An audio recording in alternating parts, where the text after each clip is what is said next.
Em um mundo onde tantas pessoas se sentem invisíveis, rejeitadas ou sem valor, como nossas crenças podem ajudar a lembrar que toda vida é preciosa? Nós estamos vivendo um mundo marcado por pessoas que, eu não preciso mais viver, minha vida é uma droga. Mas será o que as religiões têm para falar para a gente? Tá bom? Alguém gostaria de começar a responder a essa pergunta? Bom dia. Estão me escutando bem? Hare Krishna. Para responder essa pergunta, eu vou partir de um ponto que não é... A pergunta é se nós temos dignidade, valor, né? Como não sermos esquecidos e desvalorizados. De um ponto de vista simplesmente materialista, por exemplo. Esse universo ele só existe porque grandes coincidências ocorreram. Se a carga do elétron fosse um pouquinho diferente, nós não estaríamos aqui. Se o planeta Terra tivesse um pouquinho mais para frente, um pouquinho mais para trás do Sol, nós também não estaríamos aqui. Se o átomo de carbono não existisse, nós não estaríamos aqui. Então, teve que haver uma infinidade de coincidências. E se você for ver estatisticamente, probabilisticamente na matemática, a chance disso acontecer é praticamente nula. Esse universo surge quase com uma grande interrogação. Como pode ser possível que tudo apareceu? Por que existe esse universo se é mais fácil não existir nada? Então, se nós estamos aqui, vocês estão aqui, é porque é um acontecimento extremamente especial. E se esse acontecimento é extremamente especial, vocês aqui também é uma questão extremamente especial. Cada um de vocês, só por causa disso, tem um grande valor. Além disso, nós também temos uma dimensão espiritual. Se você entende que existe um Deus supremo e que Ele criou tudo e nos criou, isso significa que nós temos uma parte de Deus em nós. E se nós temos uma parte de Deus em nós, isso significa que nós somos importantes. Que toda pessoa tem dignidade e valor, independente de qualquer coisa. É uma questão de dignidade natural. Não é preciso que ninguém dê essa dignidade, ela já existe em você. Inclusive, na minha religião, nós temos um livro sagrado chamado Bhagavad Gita. No Bhagavad Gita, Deus, que a gente chama de Krishna, ele diz lá, eu vou falar 3 pedacinhos que ele fala lá. No Bhagavad Gita, Krishna fala no capítulo 14, no verso 4, eu sou o Pai que dá semente. Então, Deus, Ele colocou a vida na gente. Só por isso nós somos de muito valor.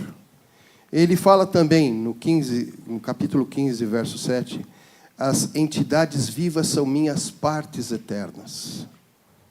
Então, só reforçando isso que eu acabei de dizer. E no capítulo 10, no verso 8, ele fala, eu sou a fonte de tudo. Tudo emana de mim, inclusive nós que estamos aqui. Então, é claro que, sendo assim, né, todos nós temos um valor intrínseco, independente de qualquer coisa. Por isso, temos o valor humano natural. O materialismo, ele afirma que você é aquilo que você tem ou que você faz. Mas, na visão espiritual, a lógica é inversa. Você vale por aquilo que você é e de onde você veio. Você não é esse corpo, você é uma alma espiritual. Você está no corpo. E se você é uma alma espiritual, quem deu essa alma foi Deus. Então você tem esse valor também. Os Hare Krishnas, eles tratam as pessoas sempre com muito respeito, reverência, dignidade, por reconhecer essa paternidade espiritual. Por reconhecer que somos todos irmãos nesse ponto de vista. Então, mesmo as pessoas mais simples, materialmente dizendo, elas possuem intrinsecamente um grande valor. Então, assim, lembrando-se disso, é uma forma de lembrar que ninguém está excluído, que ninguém deve ser esquecido, que todos têm seu valor e sua dignidade. Nós somos filhos do mesmo Deus, nós pertencemos à mesma família humana e nós vivemos na mesma casa, que é o nosso planeta Terra. Então, só por conta disso, cada um de nós transporta consigo um valor. E nós temos sempre que lembrar isso uns aos outros. Não esquecer de ninguém, cuidarmos uns dos outros. Na minha religião, tem um cântico muito bonito, um mantra. Trinadyapi sunichana, tarora pir sahishnuna, amanina banadena, kirtanya sadahari. Deve-se adorar ao Senhor num espírito de humildade, se julgando inferior à palha de grama do chão, considerando-se mais tolerante do que uma árvore, não se achando superior a ninguém, mas, em vez disso, dando respeito a todos. Nesse espírito de humildade, pode-se cantar os santos nomes de Deus constantemente. E essa prática do canto dos santos nomes de Deus é a prática dos Hare Krishna. Porque a nossa religião, o pessoal fala que é Hare Krishna, hinduísmo, mas o nome correto, né, é Vaishnavismo, Gaudiya. Mas a gente é conhecido como Hare Krishna porque cantamos os santos nomes de Deus no mantra, né? Hare Krishna, Krishna Krishna, Hare Hare, Hare Rama, Rama Rama, Hare Hare. Então, essas são as minhas palavras. E quero finalizar aqui. Muito obrigado, viu? Hare Krishna. Pastor Eliel. Gente, bom dia para todos vocês.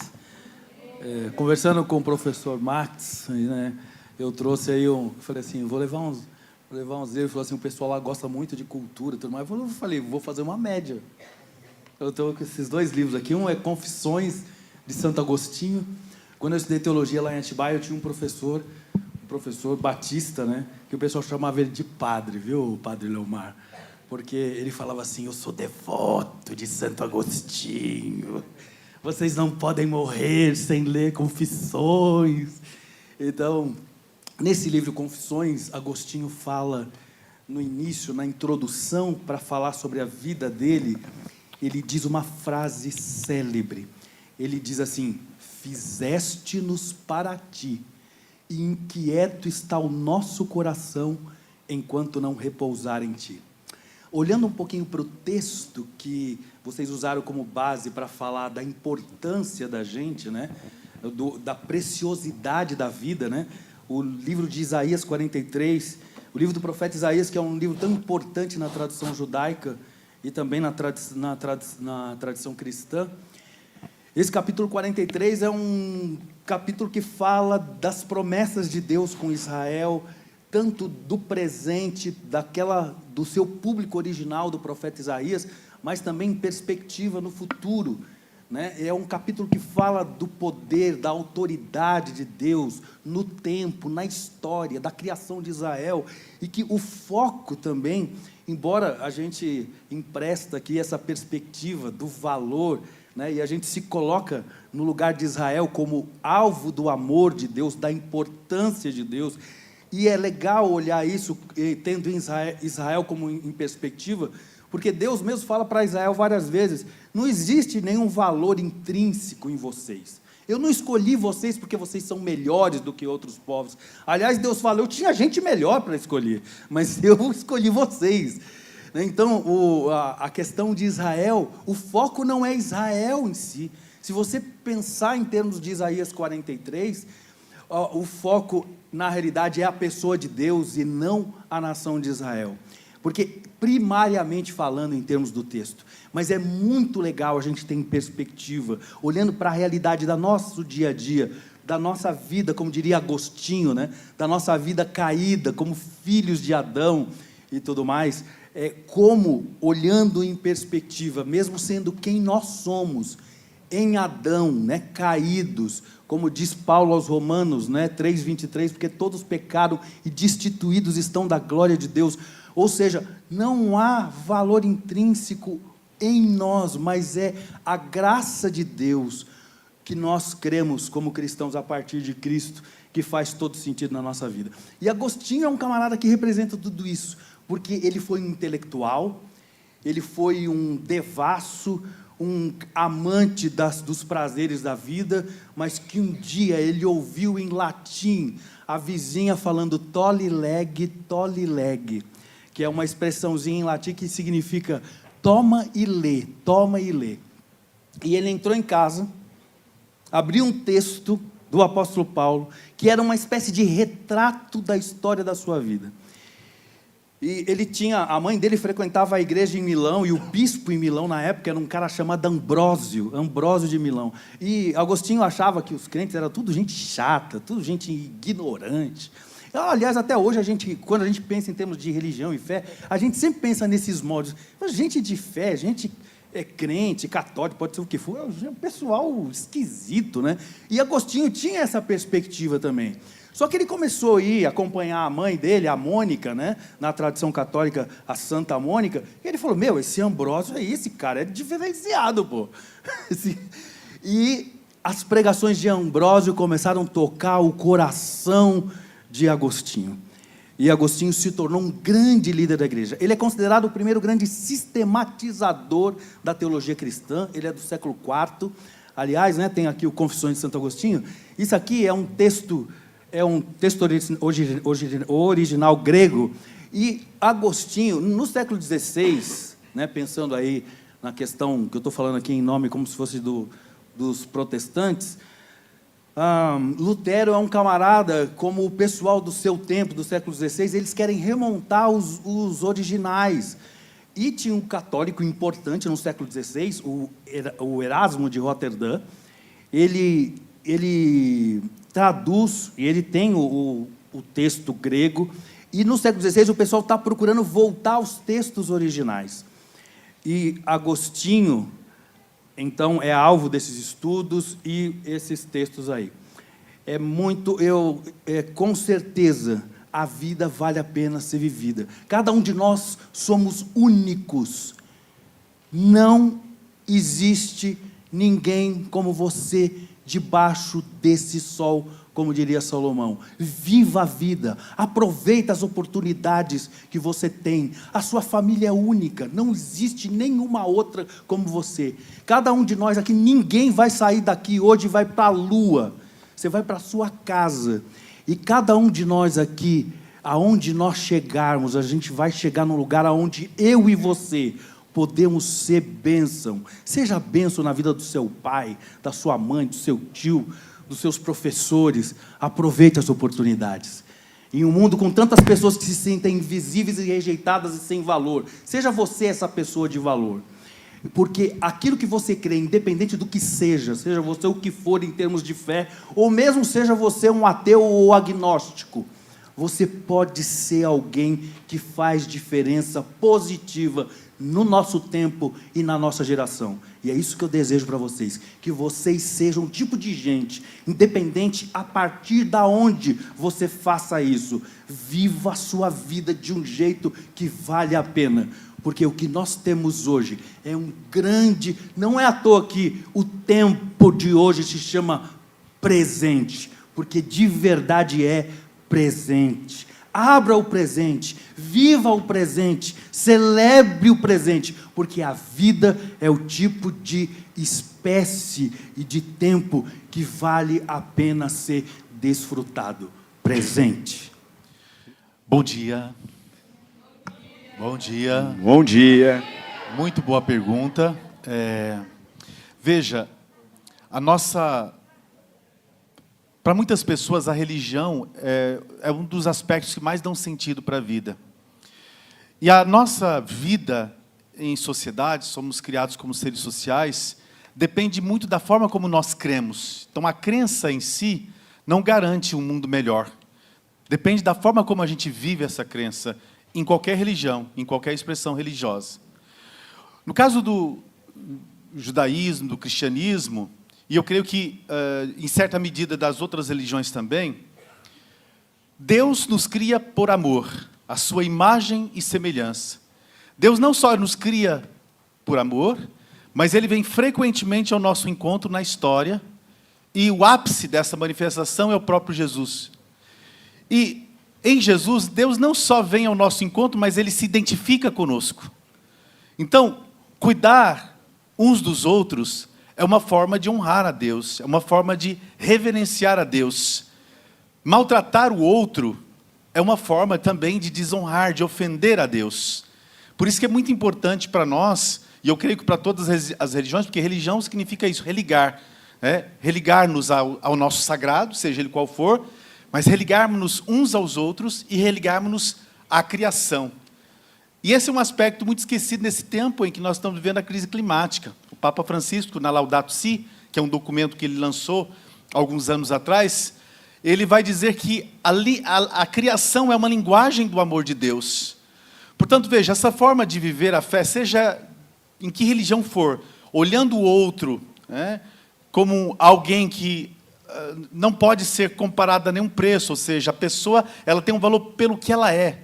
Não importa a raça, a cor, a orientação sexual, o gênero, a religião, não importa nada, ela tem um valor pelo simples fato de existir e de ser imagem e semelhança de Deus. Então, isso ajuda as pessoas a viverem a religião como aconchego, como acolhida. Como é bom quando você vai para uma igreja, para um terreiro, para uma mesquita, seja qual for, uma igreja evangélica, católica, não importa a religião, em que você é acolhido, você é respeitado pelo que você é, e ali você se sente aconchegado, você se sente cuidado, você se sente incluído, você se sente valorizado.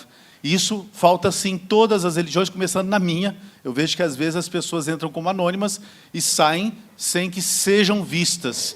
Quem torna um ou outro invisível somos nós. Então, na medida em que a gente olha o outro como imagem de Deus, a gente torna o outro também presente, porque nós nos construímos no espelho do outro. E para nós o outro também, no outro está a presença de Deus. Legal. Maurício, manda ver. Eu só queria fazer um adendo em questão ao próprio texto. Em um mundo onde tantas pessoas se sentem invisíveis, não significam que elas são. Rejeitadas e sem valor. Será que realmente são? Tudo isso que está sendo falado até agora é para complementar isso. Realmente, eu sou invisível? Eu sou sem valor? Eu estou me considerando sem valor por quê? E nesse ponto, todas as crenças, vocês viram 3 falando ao mesmo tempo, traz o resgate da pessoa como sendo filho do Altíssimo, sendo filho de Deus, sendo filho do Divino, sendo a percepção matéria da criação de Deus. Então, só isso que eu queria colocar. É um sentimento. Ninguém é invisível, ninguém é sem valor. Pai Torres e Pai Maurício, como a Umbanda ensina o acolhimento das pessoas sem preconceito e a prática do amor ao próximo? Eu acho que o princípio da Umbanda é o acolhimento. Eu comecei na Umbanda, eu vou brincar assim com vocês, no milênio passado. Desculpa, foi, milênio passado, no século passado. Eu comecei numa Umbanda que as pessoas não tinham como levar criança no médico. Falar isso para vocês deve estar sendo horrível, Mas as pessoas não tinham condições de levar a criança no médico. E se levasse no médico, não tinham condições de comprar o medicamento. Eu conheci a Umbanda dessa forma. Através da caridade, através do benzimento, através da consulta com as pessoas, ela trazia para a pessoa acolhimento, trazia essa pessoa de volta a uma realidade que ela estava sendo excluída. Ela está sendo excluída da sociedade porque ela não tinha poder ou ela não tinha acesso à própria, hoje que nós consideramos como sendo direitos. É o direito à saúde, está na nossa Constituição. Só que a gente falar isso em 1990, 80, alguma coisa, era mais complicado. A gente tinha uma coisa chamada INAMPS, né? Era bem difícil. Então, como estava dizendo, quando você não tinha acesso ao médico, você não tinha acesso ao medicamento. Tá? Então, o que aconteceu com isso? A Umbanda surge como acolhimento, cuidado. Ela vê o outro como a fonte de existência dela. Muitas vezes ela se coloca o próprio praticante da Umbanda como de lado, né? Como não sendo tão importante como a pessoa que vem atrás dela buscar o auxílio. Porque nós fazemos a Umbanda para o nosso irmão, nós não fazemos a Umbanda para nós. Em cima do que o pai Maurício falou, não tanto quanto tempo igual a ele, né, que eu sou mais novo, eu tenho 27 agora, fazer 28, enfim. Dessa forma, eram feitas as rezas, né, que eu acho que vai entrar essa questão da pergunta mais para frente, eram banhos. E o Zeca Pagodinho, se não me engano, que fala que a Umbanda, né, é o hospital do pobre e é a pura verdade. E aí, dessa forma, havia o acolhimento. É que nem o pai Maurício, faltávamos, né, na época, colocar os filhos para fora para poder acolher as pessoas. E ali elas se sentiam amparadas, elas se sentiam, voltando até um pouco à pergunta, elas não se sentiam mais invisíveis, né, porque elas acolhiam. E tinha um acolhimento que era um acolhimento, como que eu vou dizer, sem o interesse, né? Porque não havia cobrança, não havia a questão financeira que eles não tinham, né? Um medicamento, um dinheiro para comprar um medicamento, enfim. E dali eles acabavam nem ficando dentro da religião, eles partiam para outras religiões, mas o mais importante é a Umbanda, ela é a caridade, né? Então, ela acabava sendo acolhida dentro daquela questão, depois elas seguiam o caminho delas, né, para uma outra religião, ou até mesmo ficavam, mas é basicamente isso que o pai Maurício falou. O que significa dizer que cada pessoa tem valor diante de Deus, independente de sua origem, condição social ou até mesmo o passado que ela teve? O valor, na perspectiva judaico-cristã, né, o valor da pessoa está intrínseco com a questão que o padre Leomar já levantou, né, com a questão da criação, porque nós fomos criados, segundo as Escrituras, à imagem e semelhança de Deus.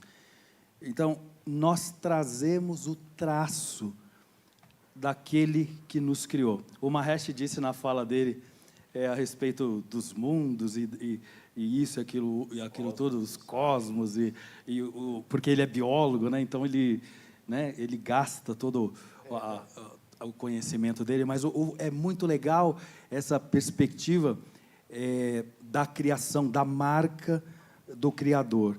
Embora a gente tenha, até mesmo dentro de outras perspectivas, que não a narrativa bíblica da criação de Gênesis, mesmo nessas outras perspectivas e possibilidades de compreensão em relação ao surgimento do ser humano, nós não temos como escapar de perceber a presença de Deus. Então, a presença de Deus traz em si junto essa dignidade. E Paulo usa esse argumento de que se nós nos identificamos como raça humana em Adão, agora também nós podemos nos identificar com aquele que se manifestou como o Cordeiro de Deus em Cristo Jesus. Se nós podemos ver em Adão o nosso pai comum, nós também, sem opção, mas nós temos, ele fala assim, mas vocês têm agora uma outra opção.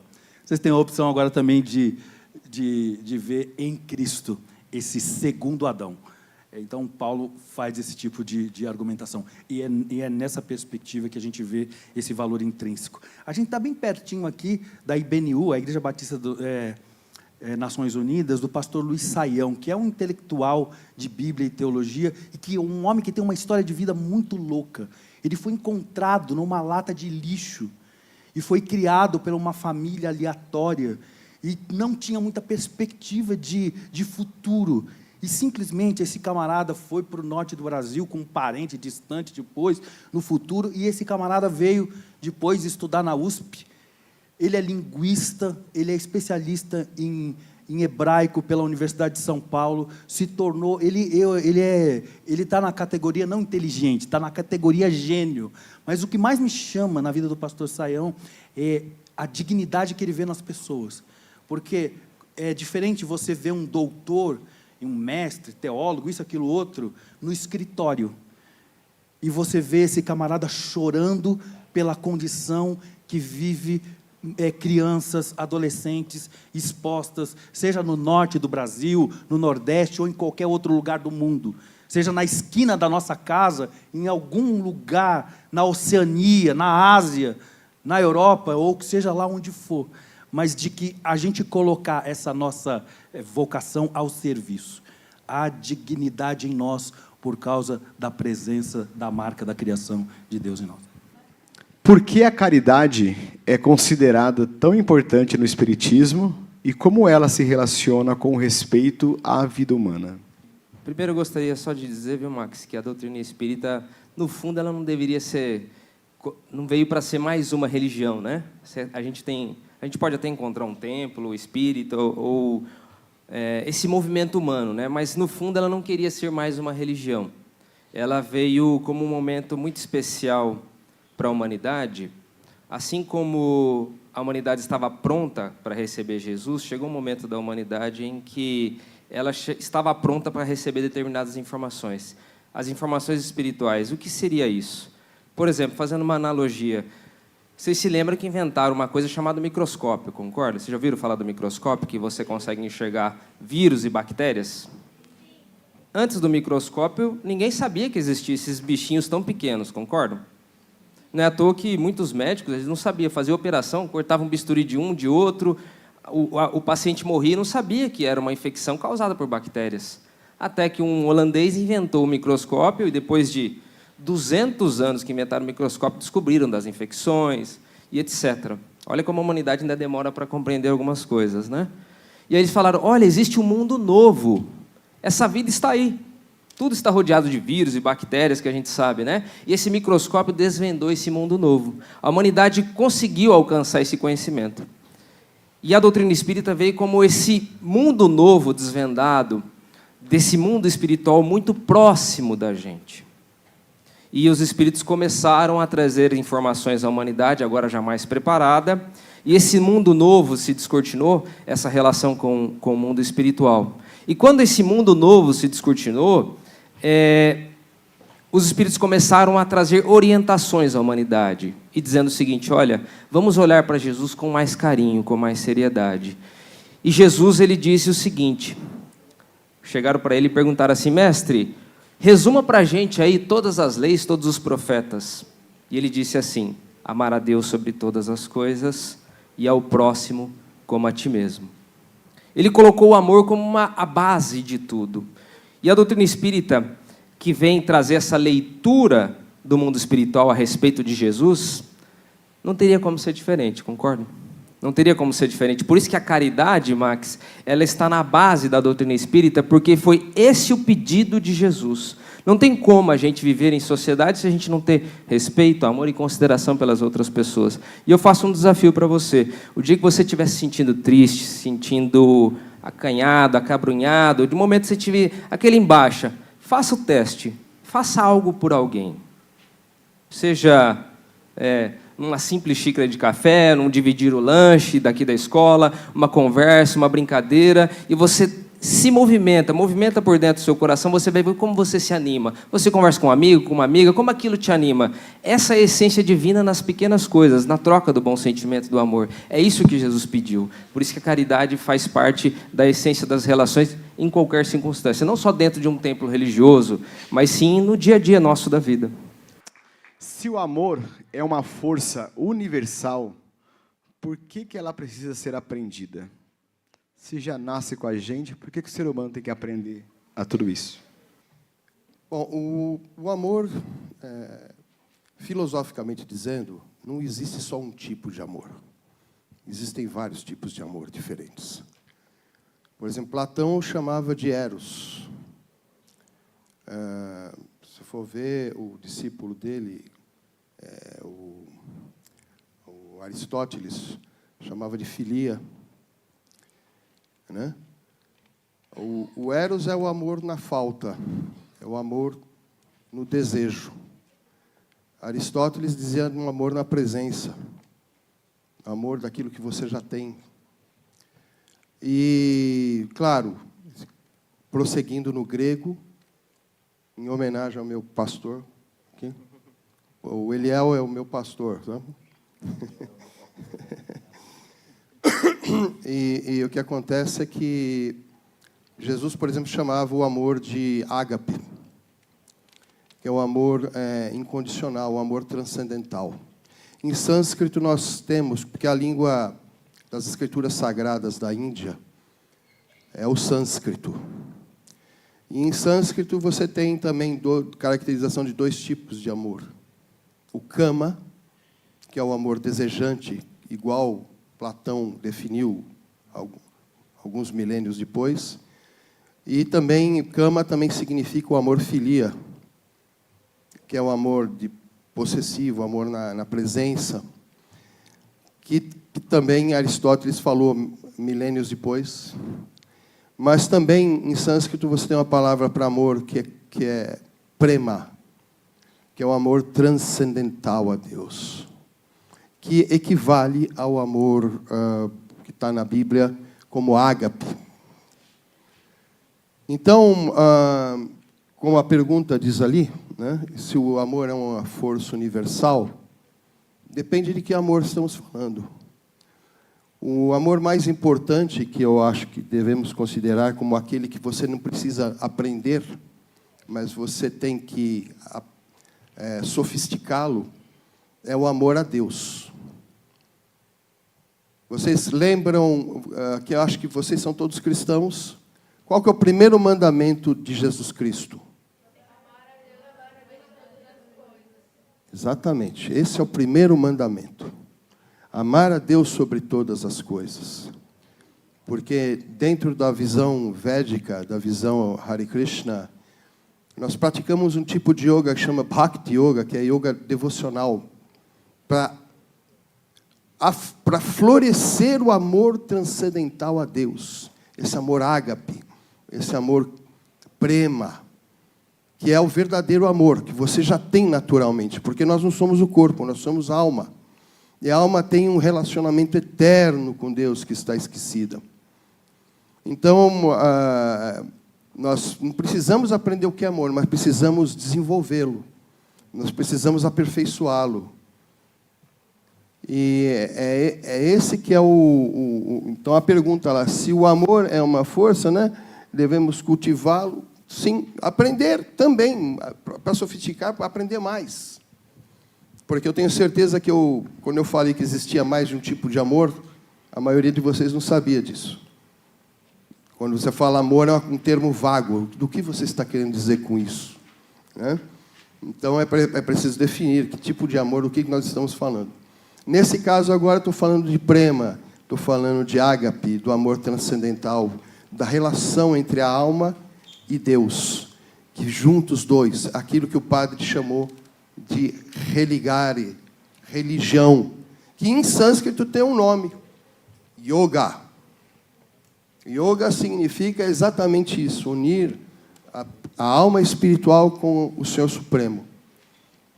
A palavra yoga significa união. Se o ser humano foi criado à imagem e semelhança de Deus, como essa crença deve influenciar a forma como tratamos as pessoas no dia a dia? A religião, costumo dizer que a religião é como uma faca. A faca pode ser utilizada tanto para dividir o pão com o irmão, com um amigo, com uma pessoa que necessita, como também pode matar alguém. Então, depende de como você vive a sua fé, a sua crença, a sua religião. Por que essa crença, essa fé num Deus que nos cria a imagem e semelhança dele? Qual que é a imagem e semelhança? Quem é Deus? Deus é indefinível. Apesar disso, tem um texto do Evangelho de João que, de alguma forma, traz um relampejo do que é Deus para nós. Deus é amor. Essa é a definição, vamos assim dizer. Deus é o indefinível, mas se nós pudéssemos dizer uma palavra no contexto cristão, do que realmente é Deus, a essência de Deus, é que Deus é amor. Só que Deus não só é amor, mas, como eu dizia, Deus, ele vem ao seu encontro, porque quando a gente ama, a gente quer entrar em contato, a gente cria comunicação. Você fala assim, eu amo você, mas eu nunca falo com você, eu nunca mando uma mensagem, eu nunca mando um WhatsApp, eu não te dou bola. Será que você ama mesmo? Não, quem ama entra em contato. Então, Deus vem ao nosso encontro e não só isso, Deus se identifica conosco. E quem nos mostra isso com palavras, gestos, é o próprio Jesus. Tem muitas pessoas, por exemplo, que gostam muito de prestar culto a Deus numa celebração, por exemplo, da missa, num culto. Mas a gente não pode esquecer que o mesmo Jesus, por exemplo, aqueles que são católicos, que disse, isto é o meu corpo, isto é o meu sangue na Eucaristia, quando a gente faz a primeira comunhão para receber Jesus na Eucaristia, é o mesmo Jesus que disse, eu estava nu e me vestiste ou não vestiste? Eu estava doente e me visitaste ou não visitaste?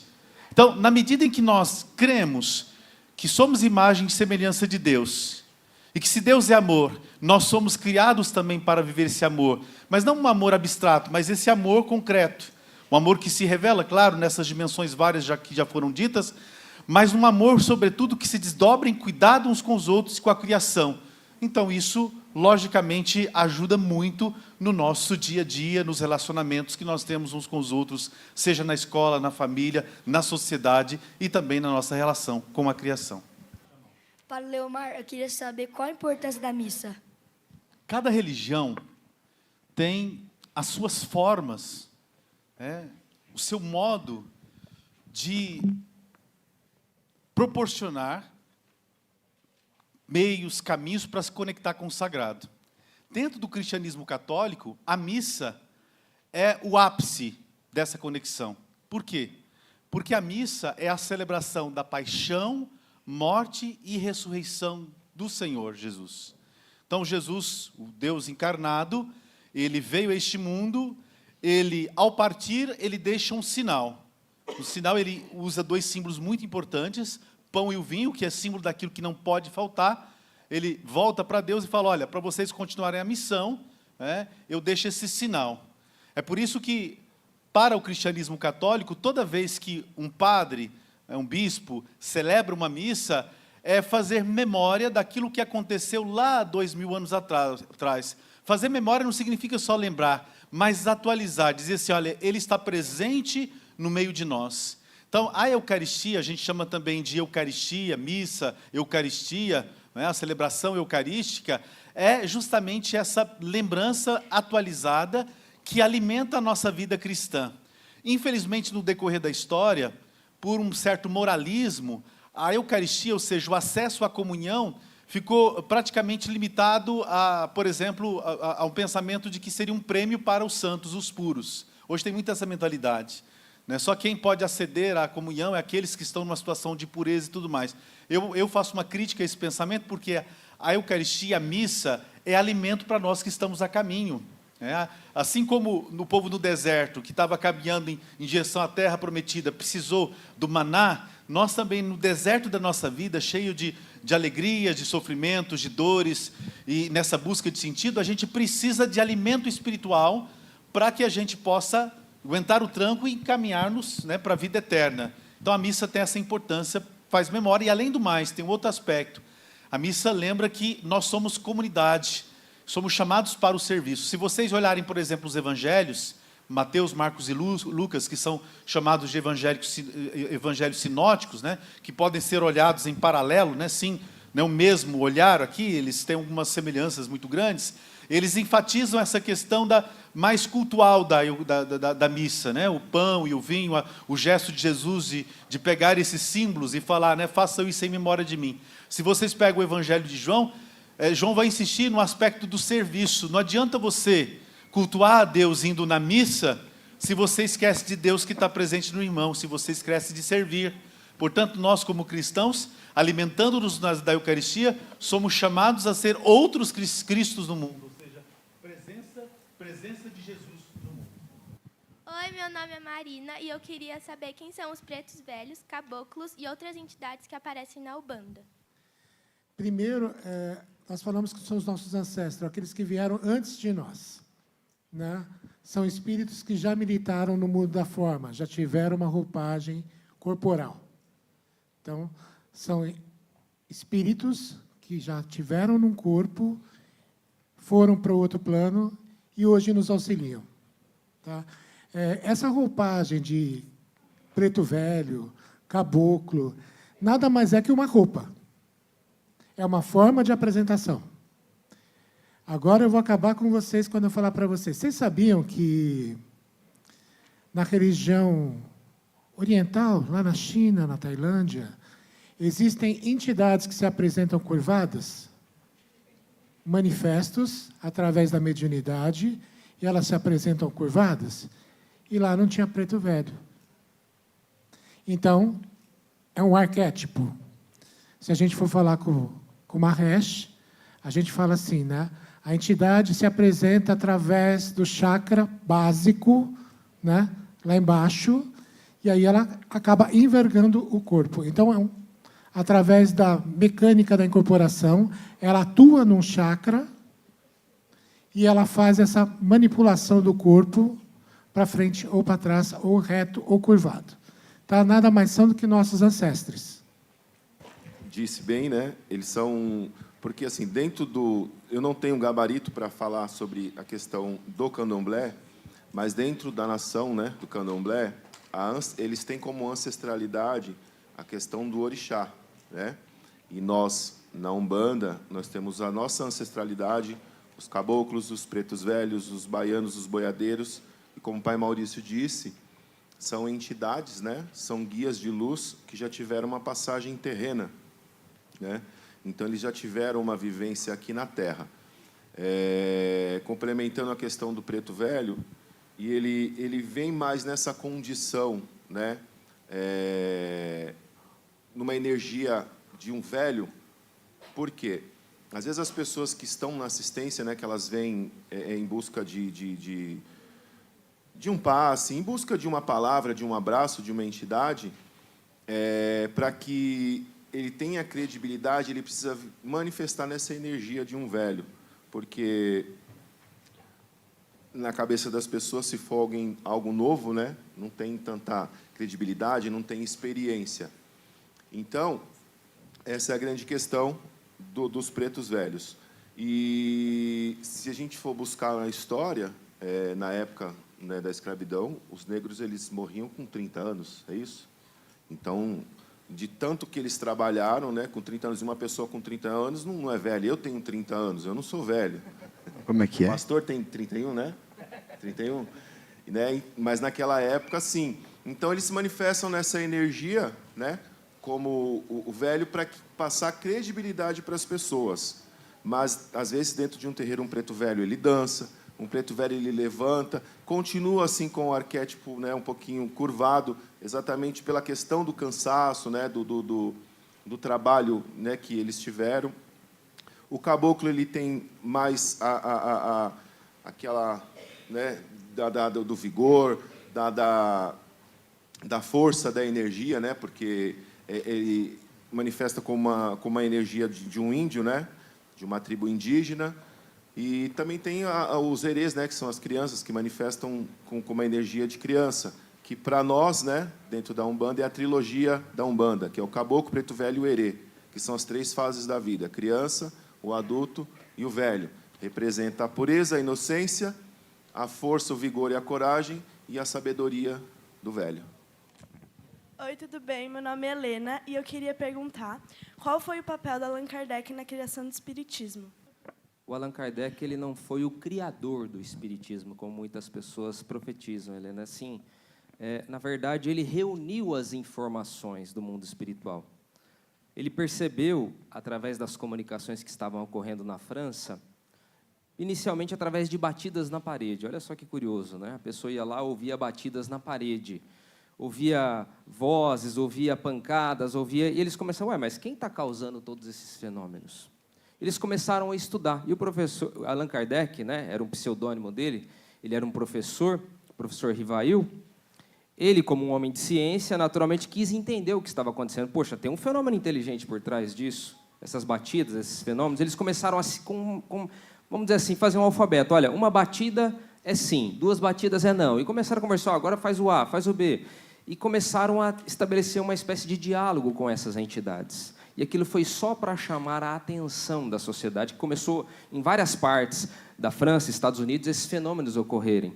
Chamar a atenção para esse mundo espiritual que estava gritando, entre aspas, querendo falar com a humanidade. Ele nada mais foi do que sintetizou essas informações para trazer para o mundo o que seria esse movimento novo em que a humanidade agora estava preparada para ouvir o mundo dos espíritos. Então, Allan Kardec não foi o criador, mas ele foi apelidado de o codificador. Ele começou a reunir. Por exemplo, Helena, ele recebeu uma mensagem lá da Índia, uma mensagem que vinha do outro lado da Europa. Ele falou, mas essas informações são diferentes pessoas recebendo a mesma comunicação. Então, ele foi unificando essas informações, sistematizando esse conhecimento e vamos dizer assim, começou a organizar essas informações vindas do mundo espiritual. Então, ele não foi o criador, ele foi apenas o organizador dessas informações que estavam vindo. Então, por isso que ele tem uma grande importância para a doutrina espírita, por essa função de organizar o conhecimento, mas não será a fonte do conhecimento.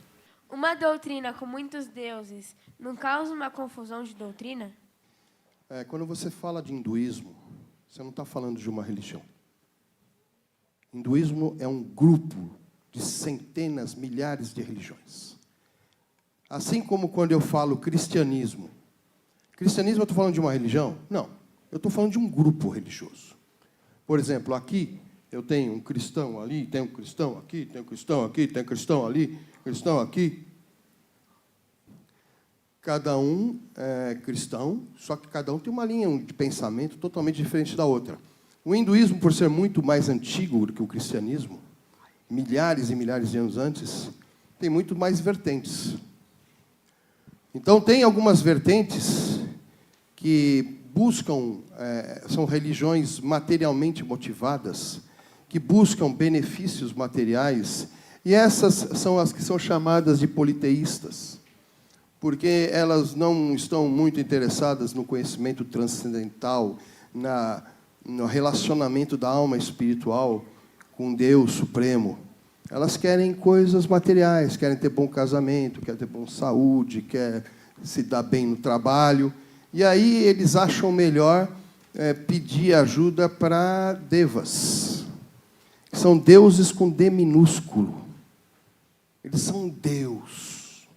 Se você pegar nas escrituras védicas, os universos, eles surgem, desaparecem. E quando os universos são destruídos, esses deuses com D minúsculo são destruídos. Eles não são eternos. Eles não são espirituais. Eles são materiais sutis. Existe uma grande diferença na visão védica daquilo que é espiritual e o que é apenas material sutil. A espiritualidade, para a gente, é a questão de Deus, onde o mundo espiritual que é perfeito, onde não existe dor, sofrimento, não existe ódio. Agora, o mundo sutil, não. O mundo sutil tem demônios, tem brigas, egoísmo, né? Vários tipos de doenças psíquicas existentes no mundo sutil, que é, por exemplo, o mundo dos mortos. Mas isso daí, na visão védica, não é espiritual. Isso é material sutil. E os devas estão no mundo material sutil, eles não são espirituais. Então, tem aqueles que se dedicam a seguir esses deuses, de D minúsculo, mas tem aqueles que são ortodoxos, que seguem as Escrituras, e adoram o Senhor Supremo. Para você ter uma ideia, quando Krishna veio ao mundo, e ele era criança, os pais dele resolveram fazer um culto a um deus chamado Indra, para poder chover nas plantações, dar verdura, comida para o pessoal, e se não fizesse a oblação, a cerimônia, não ia ter vegetais. Aí Krishna falou assim, mas vocês vão cair nessa? Porque se esse Deus fosse tão poderoso assim, fosse tão sábio, por que ele faz chover no meio do oceano que está cheio de água, e no deserto que não tem uma gota, ele não faz chover lá? Por quê, se ele é tão sábio? Então Cristo falou, não, pode parar. Adorem ao Senhor Supremo. Então, o que você falou, se dá confusão para aqueles que seguem os deuses com D minúsculo. Agora, para aquele que segue a suprema personalidade de Deus, só tem um. Somos monoteístas. Hare Krishna. Eu sou a Yu e eu queria saber o que diferencia o protestantismo do catolicismo. Vamos dizer assim, o cristianismo, a partir da morte e ressurreição de Jesus, ele se espalha pelo Império Romano. Nos primeiros 3 séculos da igreja, a igreja é basicamente a piada mais nova nos círculos intelectuais de Roma. O cristianismo é perseguido, é maltratado, os cristãos são mortos, e o cristianismo só toma alguma direção, né? É por isso que tem pouca coisa escrita no início da fé cristã, porque é difícil escrever com um leão correndo atrás de você. Mas o Agostinho é o privilegiado, é um dos primeiros que escreve dentro do ambiente mais confortável, entre aspas, né? Porque os bárbaros estão para invadir Roma aí, logo no seu tempo e tudo mais. Mas, vamos dizer assim, o início da igreja, a igreja é perseguida. E depois, com a suposta conversão de Constantino, me perdoe os que acreditam o contrário, a igreja se torna institucionalizada. E, ao longo dos séculos, vamos dizer assim, a igreja passa por várias fases, inclusive a fase da construção de grandes catedrais. Eu amo entrar em igrejas assim ao redor do mundo, ou mesmo em qualquer lugar aqui. Por exemplo, você vai em Piracaia para comer uma truta, você para comer a truta, do lado tem uma igreja católica, que no teto tem todos os papas da história, e sempre um espacinho para entrar o próximo, né? Então, é muito, muito curioso isso. Eu tive o privilégio de morar na Alemanha, trabalhei com uma igreja brasileira que nasceu na casa de um atleta que jogou no Bayern de Munique, lá, e foi assim, uma experiência muito legal. E em Munique tem muitas igrejas católicas. A Alemanha é tradicionalmente católica romana no sul e protestante no norte. E assim, é muito interessante.